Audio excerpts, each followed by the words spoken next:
बिस्मिल्लाहिर्रहमानिर्रहीम। अस्सलाम वालेकुम स्टूडेंट्स, उम्मीद है आप खैरियत से होंगे। आज की वीडियो में हम class 10th maths national book foundation की मिसलेनियस एक्सरसाइज 6 को कंप्लीट करने जा रहे हैं। स्टूडेंट्स, प्रीवियस लेक्चर में हमने क्वेश्चन नंबर 1 to 5 सॉल्व किए थे। अब आते हैं क्वेश्चन नंबर 6 की तरफ। तो यहाँ पे हमारे पास क्या है कि find the inverse function to convert Celsius to Fahrenheit, यानी कि हमने जो फंक्शन देखना है यहाँ पे वो हमें सेल्सियस से फ़ारेनहाइट की तरफ कन्वर्ट करना पड़ेगा। If c is equal to five divided by 9 f minus 32। अब ये एक फार्मूला हमें दे दिया गया है या एक फंक्शन दे दिया गया है जिसके अंदर हमने पुटिंग करते हुए फ़ारेनहाइट को फाइंड करना है and use it to convert 25 degree Celsius. और आपने इसको क्या करना है 25 डिग्री सेल्सियस तक कन्वर्ट करना है टू सेल्सियस ग्राफिकली। सेल्सियस में ना आपने इसको 25 डिग्री कन्वर्ट करना है और साथ में फिर ग्राफ भी बनाना है। तो आइए इसको सॉल्व करते हैं। सबसे पहले तो हम इसका जो फंक्शन है वो लिख लेते हैं। क्या फंक्शन दिया गया है, c is equal to 5 divided by 9 और f माइनस 32। यही है, हमने ये फंक्शन यहाँ पे लिख लिया है। अब क्या करना है कि इनको सॉल्व करने के लिए हमें फ़ारेनहाइट को सेपरेट करना पड़ेगा और ये जो 5 डिवाइड बाई 9 है इसको दोनों के साथ मल्टीप्लाई करना पड़ेगा। तो इसको करते हैं, ये ऐसे हो जाएगा c is equal to 5 divided by 9f minus 5 divided by 9 32। ऐसा क्यों हो रहा है, क्योंकि ये 5 डिवाइड बाई 9 ब्रैकेट में सारों के साथ मल्टीप्लाई होगा, तो हमने इसके साथ अलग इसको मल्टीप्लाई कर दिया और इसके साथ भी अलग मल्टीप्लाई कर दिया। अब यहाँ पे देखें कि ये मज़ीद कैसे सॉल्व हो सकता है। हम इसको ये जो 5 डिवाइडेड बाई 9 है f है, इसको दूसरी साइड पे ले जाएंगे। क्यों ऐसा होगा, क्योंकि हमने f का इन्वर्स करना है। इन्वर्स है ना फंक्शन का, तो f को हम दूसरी साइड पे लेके जा सकते हैं। अब यहाँ पे हमारे पास क्या बचेगा, f को अगर इधर ले आएंगे तो ये क्या हो जाएगा, c उधर चला जाएगा ना, तो ये 9 डिवाइडेड बाई 5 हो जाएगा, कन्वर्ट हो जाएगा ना। 5 डिवाइड बाई 9 किस में कन्वर्ट होगा, 9 डिवाइडेड बाई 5 में। चलें एक और स्टेप कर लेते हैं जिससे आपको अच्छा समझ आएगा। यानी कि अगर हम ये पूरा 5 डिवाइड बाई 9f इधर लेके आएंगे तो ये ऐसे आएगा ना, 5 डिवाइडेड बाई 9f। अब जब हम इसको इधर ले आएंगे तो यहाँ पे क्या चला जाएगा, ये c दूसरी साइड पे चला जाएगा, ऐसे ही है ना। तो ये क्या हो जाएगा, c प्लस 5 डिवाइडेड बाई 9 32। ऐसा ही है। आप मजीद करते हैं, ये 5 डिवाइड बाई 9 अगर हम दूसरी साइड पे लेके जाएं, क्योंकि हमें f चाहिए ना, तो इसको सेपरेट होना ज़रूरी है। अब 9 डिवाइडेड बाई 5 ये उधर जाके ऐसे ही होगा, 9 पहले उधर जाके मल्टीप्लाई होगा, 5 फिर इधर आके डिवाइड हो जाएगा। तो मैंने जैसे आपको पहले बताया कि ये 5 डिवाइडेड बाई 9 उधर जाके 9 डिवाइडेड बाई 5 होगा, तो अब आपको इसकी समझ आ गई होगी। तो यहाँ पे सबसे पहले हम f लिख लेते हैं। f लिखना ज़रूरी नहीं है, आगे मज़ीद हम इसको ही सॉल्व कर रहे हैं। तो ये 9 डिवाइडेड बाई 5 हो जाएगा। आगे हमारे पास क्या बचा है, c प्लस 5 डिवाइडेड बाई 9 और 32। ऐसा ही है। अब हम क्या करते हैं, अब हम इसको मज़ीद सॉल्व करते हैं। 9 डिवाइड बाई 5 को इस पूरे के साथ मल्टीप्लाई कर लेते हैं, तो ये आ जाएगा 9 divide by 5 c plus 9 divided by 5 multiply by 5 divided by 9 32। अब देखें यहाँ पे ये 9 से कैंसिल हो गया, 5 से कैंसिल हो गया। पीछे देखें f में हमारे पास क्या क्या बच जाता है, तो ये आ जाएगा 5f is equal to 9 divided by 5 और वहाँ पे क्या बचा, c और 7 प्लस 32। अब जैसा कि हमें कहा गया था कि 25 डिग्री सेल्सियस होगा, तो हम सबसे पहले क्या करते हैं, put c is equal to 25 degree Celsius, इसको पुट करते हैं और देखते हैं हमारे पास क्या आंसर आता है। तो ये आ जाएगा f is equal to 9 divided by 5 25 plus 32। तो 5 1 टाइम, 5 5 टाइम और 9 5 टाइम 45, तो ये आ जाएगा 45 plus 32 is equal to 77 degree. और ये आंसर क्या देगा, फ़ारेनहाइट में, क्योंकि हमने f का आंसर निकाला है और पुट किया है सेल्सियस को। अब ग्राफ के लिए हमें मज़ीद कुछ पॉइंट्स बनाने पड़ेंगे। तो पहला पॉइंट तो हमारे पास बन गया है कि जब हमने 25 पुट किया था तो हमें आंसर क्या मिला था, 77। अब मज़ीद ग्राफ के लिए पुटिंग करते हैं, c को 25 पुट कर देते हैं, क्योंकि हमने पहले जो c 25 पुट किया था उसका आंसर 77 ही आया था ना। तो आप ग्राफ के लिए इसको एक दफ़ा फिर लिख सकते हैं, और अगर नहीं लिखना चाहते तो इसी के ऊपर ग्राफ लिख लें, ठीक है। तो पहला पॉइंट आपका ये होगा। अब c को हम 0 पुट कर लेते हैं। क्या पुट करेंगे, 0। तो ये देखें कि c is equal to, put c is equal to 0, ये हमारे पास क्या आ जाएगा, f is equal to 9 divided by 50 plus 32। अब 0 मल्टीप्लाई होगा 9/5 के साथ, 0 ही आंसर देगा। तो 0 प्लस 32 इज इक्वल टू 32। अब सेकंड जो आंसर आया वो फ़ारेनहाइट का क्या आया है, 32।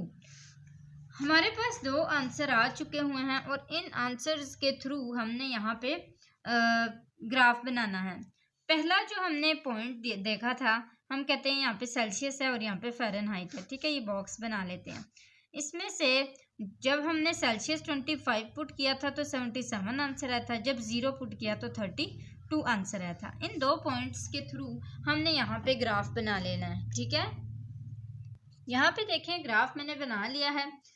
सेल्सियस हमारे पास क्या है, 25, और सेल्सियस हमने कहाँ पे रखे हैं, एक्स एक्सिस के ऊपर।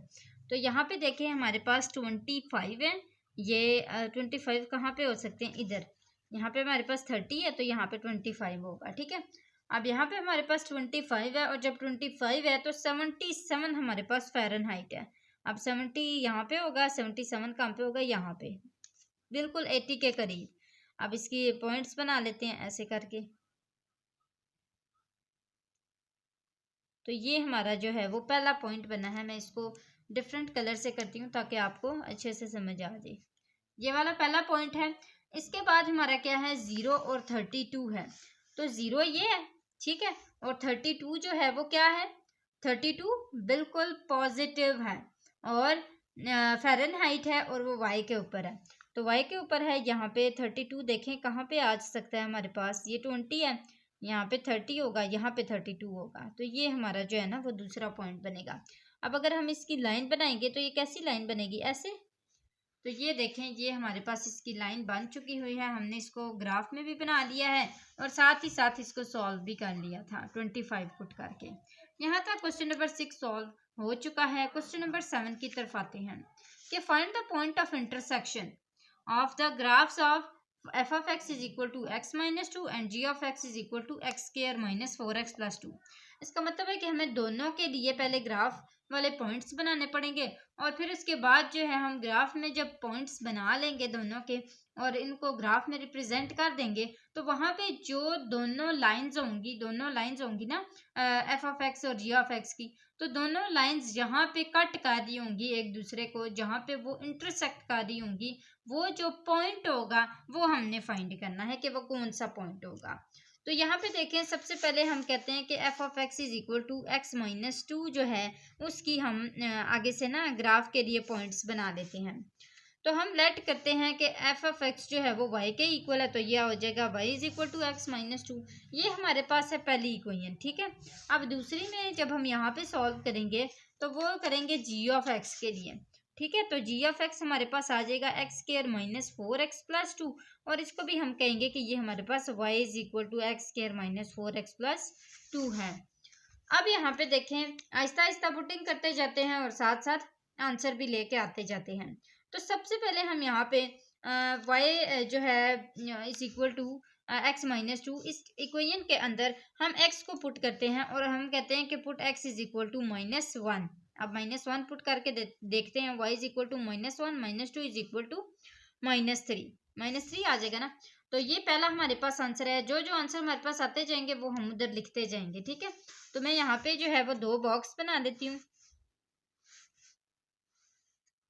ठीक है, ऐसे करके x और y, -1 और -3। ये पहले का इक्वेशन 1 का होगा और ये वाला इक्वेशन 2 का होगा, ठीक है। ये इक्वेशन 2 है, ये इक्वेशन 2 का बॉक्स है। अब देखिए यहाँ पे मैं मजीद पुटिंग करती हूँ। मैं इसमें x is equal to 0 put करती हूँ, तो ये देखें क्या आता है, y इज इक्वल टू 0 -2, और ये आंसर आ गया -2। इसका मतलब है 0 पुट करने से क्या आंसर आया है, -2। आगे देखें, आगे हम पुट करते हैं +1 को। पहले हमने -1 और 0 किया ना, अब हम +1 कर लेते हैं। तो x is equal to +1, y is equal to 1 -2 is equal to -1। मजीद देखते हैं, हमारे पास यहाँ पे पॉजिटिव 0 के बाद अब +2 और -2 होगा, तो हम +2 पहले कर लेते हैं। तो ये हमारे पास आ जाएगा x is equal to +2, y is equal to 2 - 2 is equal to 0। इसी तरह x इज इक्वल टू -2, तो ये हमारे पास आ जाएगा y is equal to -2 - 2 is equal to -1। Minus plus और ये आ जाएगा -4। इसी तरह x इज इक्वल टू +4 कर लेते हैं अब, तो ये आ जाएगा y is equal to 4 - 2 is equal to 2। अब जो जो हमारे पास आंसर आए हैं वो सारे के सारे यहाँ पे लिख लेते हैं। जब हमने 0 पुट किया था तो -2 आंसर आया था, जब 1 पुट किया था तो -1 आंसर आया था, और जब हमने 2 पुट किया था तो 0 आंसर आया था, जब हमने -2 पुट किया था तो हमारे पास -4 आंसर आया था, और जब हमने 4 पुट किया था तो हमारे पास 2 आंसर आया था।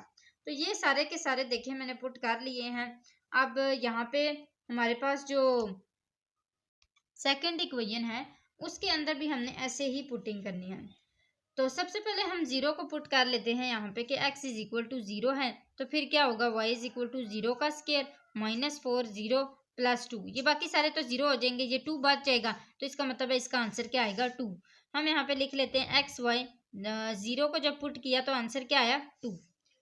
अब मजीद देख लें, मजीद हम x is equal to 1 put करते हैं तो ये हमारे पास आ जाएगा x is equal to 1 y is equal to 1 का स्क्वायर -4 1 + 2, 1 टाइम 1 -4 1 टाइम 4, तो 1 - 4 इज इक्वल टू -3, और -3 + 2 इज इक्वल टू 1, और बड़ी रकम के साथ कौन सा साइन है माइनस का, तो इसलिए क्या आंसर आएगा -1 आएगा।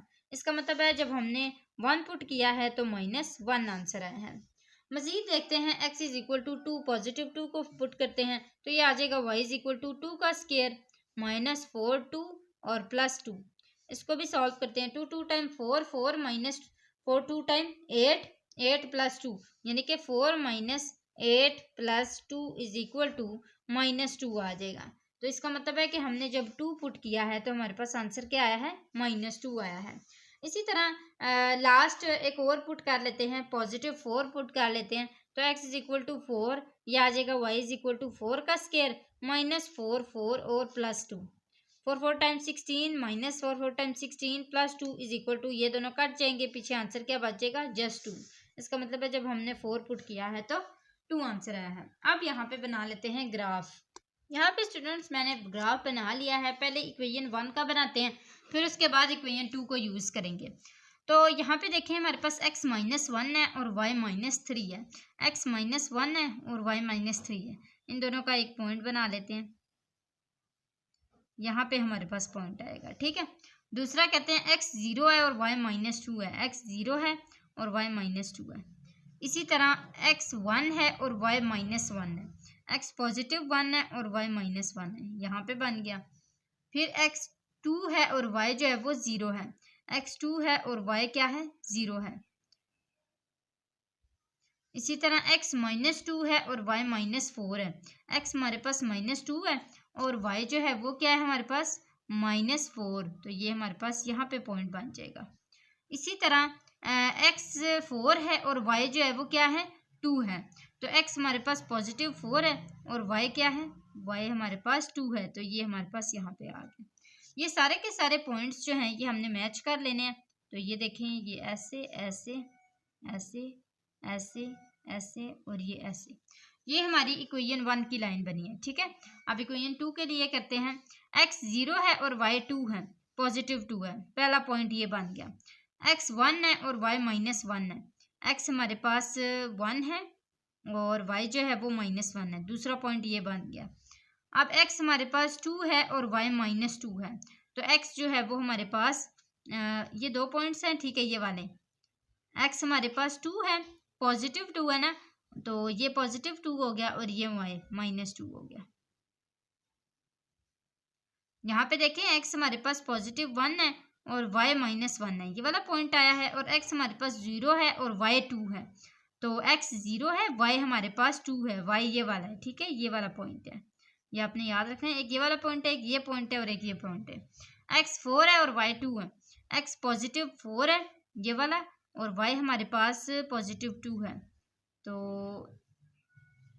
अगेन देख लेते हैं, x हमारे पास +4 है और y हमारे पास +2 है, x ये वाला +4 है ना और y हमारे पास +2 है, तो ये आ गया। अब इसके पॉइंट्स एक दफ़ा फिर देख लेते हैं, ये हमारे पास इसके पॉइंट्स बन चुके हैं, मैं इसको ऐसे बना देती हूँ, एक ये है, एक ये है और एक ये है। ये हमारे पास इसकी 2 लाइन्स लगी हैं। अब हम देखेंगे कि ये जो पॉइंट्स हैं ये कट कहाँ पे कर रहे हैं इसको। तो इसके जो पॉइंट्स हैं वो एक तो यहाँ पे कट कर रहा है इधर, और एक यहाँ पे कट कर रहे हैं। अब देखें ये दोनों पॉइंट्स कौन कौन से हैं। ये वाला जो पॉइंट था ये था 4 2 वाला, और ये वाला जो पॉइंट था ये था 1 और -1 वाला, ऐसे ही था। तो ये 2 ऐसे पॉइंट्स हैं जो इसको कट कर रहे हैं, और यहाँ पे हमारा क्वेश्चन खत्म हो जाएगा क्योंकि इंटरसेक्शन के 2 पॉइंट्स हमें मिल चुके होंगे।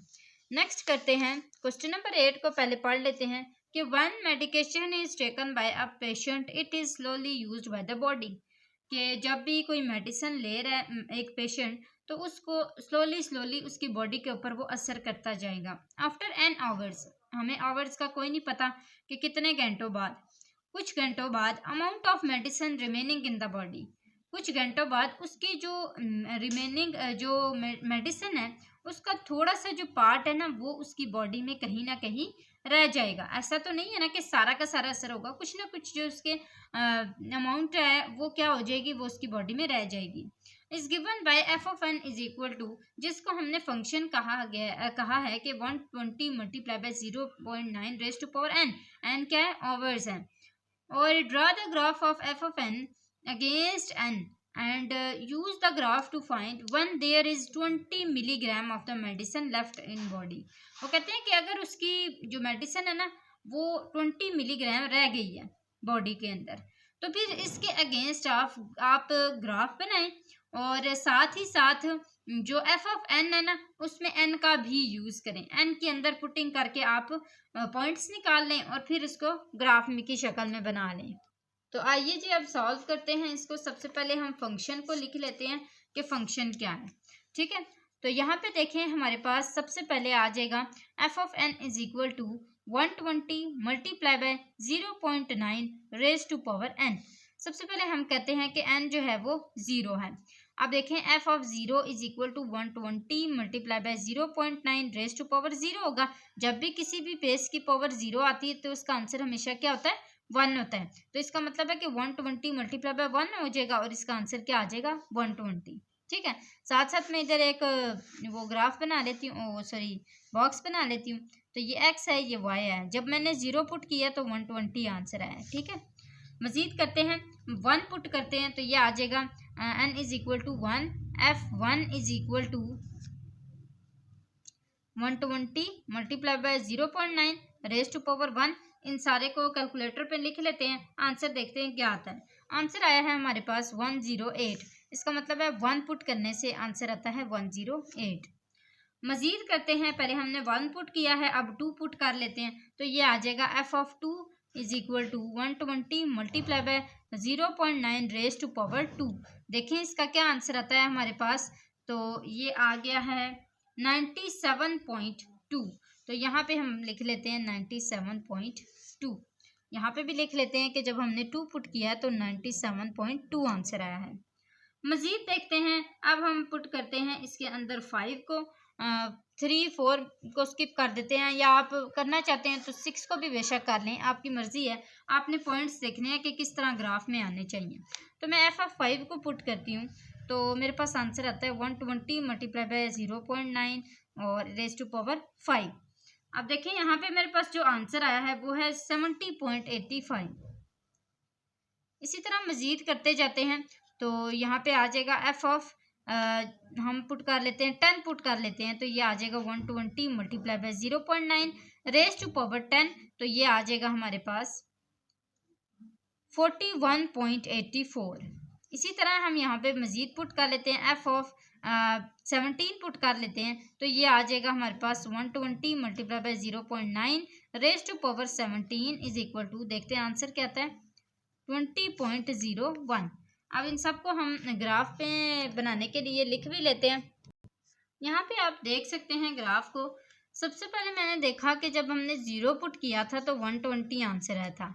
तो 0 पुट करने से हमारे पास ये 0 पुट करने से 120 आंसर आता है। ये 0 है हमारे पास और ये 120 है। मजीद देखते हैं, यहाँ पे हमारे पास 1 पुट करने से 108 आंसर आता है। तो ये यहाँ पे 2 है तो यहाँ पे 1 होगा तो 108 आंसर देता है। तो ये हमारे पास 80 to 100 है, 100 से यहाँ पे 108 होगा। तो ये हमारे पास आ जाएगा यहाँ पे पॉइंट, ठीक है। इसी तरह x हमारे पास 5 है, अगर हम 5 पुट करेंगे तो फिर हमारे पास 70.85 जो है वो आंसर आ जाएगा, और 2 जब पुट करेंगे तो 97.2 आंसर आएगा। तो ये 2 है और 97.2 जो है वो यहाँ पे बनता है, तो ये हमारे पास जो है वो इसका 2 आ जाएगा, ये 2 आएगा, और ये जो 1 वाला पॉइंट है ना वो थोड़ा सा इस साइड पे होके आएगा। इसी तरह 5 जो है वो 70.5, यहाँ पे 2 4 और ये 5 आ जाएगा, यहाँ पे 5 है, ठीक है। 5 को पुट करने से हमें क्या आंसर मिला था 70, तो ये 70.85 यहाँ पे ये हमारा अगला पॉइंट है। इसी तरह x जो है वो 10 है और y 41.84 है, तो x 10 है, y 41.84 है, थोड़ा सा ऊपर कर लेते हैं, तो ये हमारे पास पॉइंट बन जाएगा। x 17 है और y 20 है, 20.0, तो यहाँ पे 17 है और ये 20.0 यहाँ पे कर लेते हैं, ये हमारे पास आ जाएगा। अब इन सबको हम मैच कर लेते हैं, ये आपका बिल्कुल स्ट्रेट जो है वो लाइन लगेगी आपकी, और इसके अलावा सबसे नीचे जो थोड़ी सी टेढ़ी हो सकती है, आप लाइन की कोशिश करना, थोड़ा ऐसे हो सकती है थोड़ी सी, ठीक है ना। तो इस तरह करके आप ग्राफ में बनाएंगे तो ऑब्वियसली आपका जो ग्राफ होगा वो बिल्कुल परफेक्ट बनेगा। और सबसे नीचे देखें किस पॉइंट पे आके ये रुकी है 17 पे, तो इसका मतलब है कि 17 आवर्स जो है ना उनके बाद आफ्टर 17 आवर्स, आप इस तरह लिख लें, आफ्टर 17 आवर्स जो है वो देयर इज 20 मिलीग्राम जो है वो left in the body of the medicine left in the body. पहले यहाँ से लेके आफ्टर 17 आवर्स लिख के ना, तो फिर इसकी ये जो लास्ट लाइन है ना देयर इज से लेके ये यहाँ तक लिख लें, तो आपका जो क्वेश्चन नंबर 8 है वो बिल्कुल कंप्लीट हो जाएगा। क्वेश्चन नंबर 9 करते हैं। अच्छा जी, क्वेश्चन नंबर 9 में कि a sound waves amplitude A is given by the function, एक साउंड वेव की जो एम्पलीट्यूड है वो हमें फंक्शन के थ्रू दिया गया है, और वो है क्या कि ए टी, इसमें जो टी है ना वो टाइम है, उन्होंने बोला हुआ कि where t is time in seconds, time क्या है सेकंड्स के अंदर है, और आगे क्या है 2 cos और टी, ठीक है। ये आपके पास फंक्शन है, और इस फंक्शन के थ्रू आपने इसमें से what is the amplitude find करना है। तो सबसे पहले हम यहाँ पे t इज इक्वल टू 5 करते हैं और देखते हैं कि हमारे पास क्या आंसर आता है, क्योंकि हमें टाइम 5 सेकंड से दिया गया था, तो ये आ जाएगा a5 is equal to 2 cos 5, और ये हमारे पास एब्सोल्यूट वैल्यू है। अब यहाँ पे हमने सबसे पहले cos 5 ले लेना है, तो ये हमारे पास आ जाएगा 2 cos 5 किसके इक्वल होता है 2 cos 5 होता है 0.9962 के, ठीक है। तो ये हमारे पास आंसर आ गया। अब इस दोनों को हमने जब मल्टीप्लाई किया तो देखना है इन दोनों को मल्टीप्लाई करके क्या आंसर आता है, तो हमारे पास आंसर आया है 2। इसका मतलब है कि जो एम्पलीट्यूड है वो साउंड वेव का वो 5 सेकंड के ऊपर 2 यूनिट्स का है, कितना है 2 यूनिट्स का। तो हम यहाँ पे लिख भी लेते हैं कि जो इसका रिजल्ट है वो क्या है, the amplitude of the sound wave at 5 seconds is 2 units, ठीक है। तो ये आपका इसका आंसर आ जाएगा। मुझे उम्मीद है स्टूडेंट्स आपको ये वाली एक्सरसाइज भी अच्छे से समझ आ गई होगी। कोई भी कंफ्यूजन होती है आप कमेंट बॉक्स में पूछ लिया करें। अपने फ्रेंड्स के साथ लाजमी शेयर करना है वीडियो को, और साथ ही साथ चैनल को सब्सक्राइब करते हुए जाना है। अपने फ्रेंड्स के साथ शेयर करके उनको भी यही कहना है। आज के लिए इतना ही, अगली वीडियो तक के लिए अल्लाह हाफिज़।